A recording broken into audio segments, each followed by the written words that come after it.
Одење по невестата според Марика Наумова. Сватовите, независно дали невестата е од селото или од друго село, одат по неа на коњи. На чело оде гласникот, кој ќе отиде прв во куќата на невестата да каже дека пристигаат сватовите. По него кумот со бајрактарот, стариот сват со деверите, зетот со свекорот и другите сватови.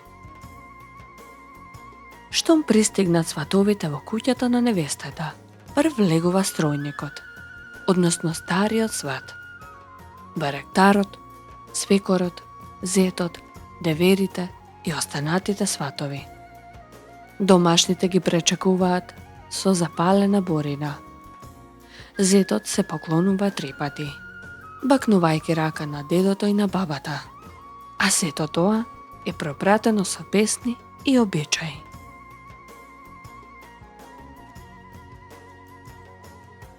За тоа време, невестата со посестримите е во одајата. При влегување на младоженецот во куќата, таа го гледа низ прстен и сито, да го види низ животот и да им биде сит брачниот живот.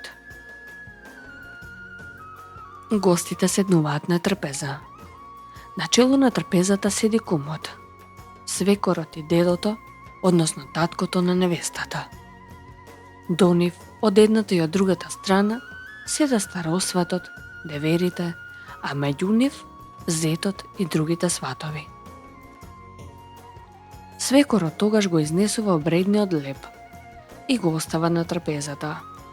Подоцна, со него се заигрува првото оро, а свекорот и дедото се напиваат вино, се бакнуваат, држејќи го лебот во раце и го кршат на 2 половини.